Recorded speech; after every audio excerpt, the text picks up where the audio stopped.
Day 14. Job chapter 38 and 39.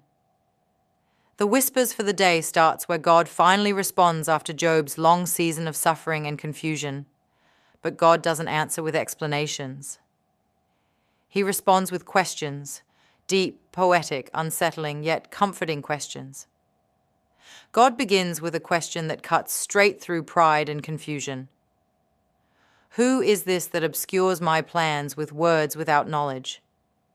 This isn't condemnation, it's correction, a reset.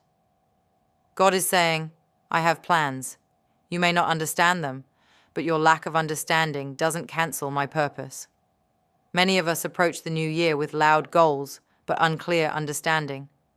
We complain about delays, difficulties, disappointments, yet we don't always have the full picture. Sometimes the biggest obstacle to progress is not our situation, but our assumptions. We speak based on emotions, not truth. We judge based on what we see, not what God is doing behind the scenes.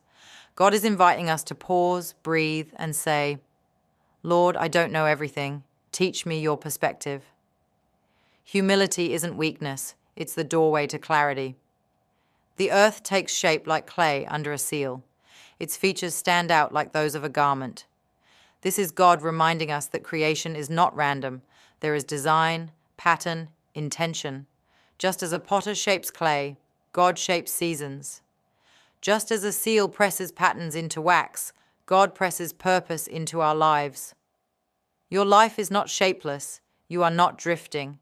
Even when things look messy, God is molding something with intention.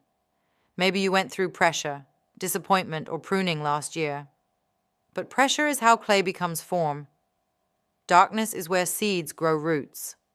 God is saying, I am shaping something in you. Be patient with the process. Verse 20 of chapter 38 is about God guiding even the wild creatures of the earth. He asks Job if he knows their paths. Of course, Job doesn't, and neither do we. God guides even those who seem lost. Think of the times in your life you didn't know what to do, but somehow ended up okay.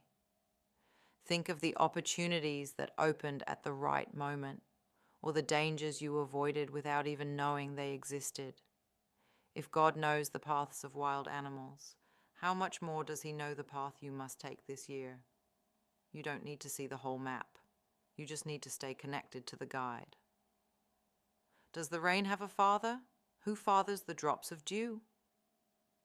This is a beautiful reminder of God's tender involvement in small things. Rain and dew may seem insignificant, but they nourish the earth quietly, faithfully, without applause.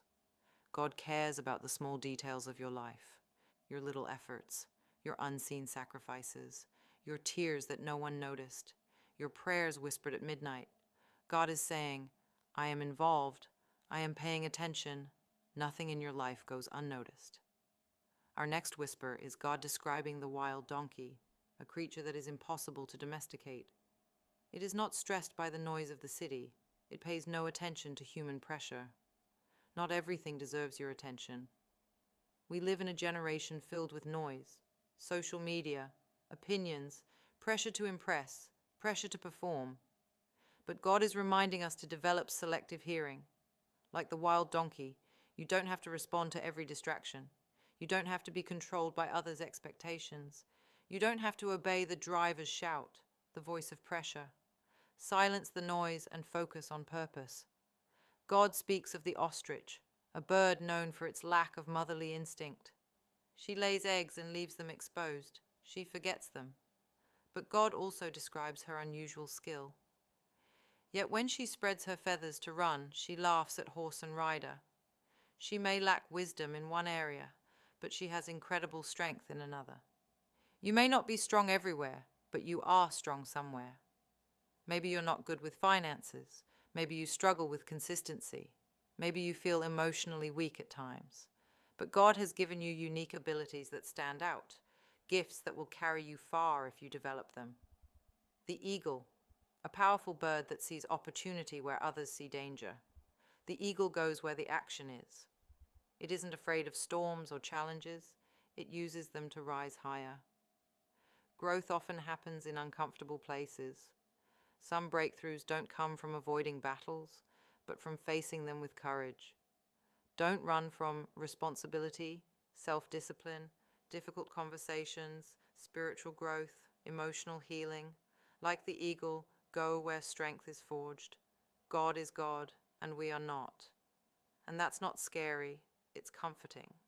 You may not know everything, you may not understand everything, but you serve a God who does, and He is shaping you, guiding you, strengthening you, and preparing you. You are being shaped by the hands that shape the earth,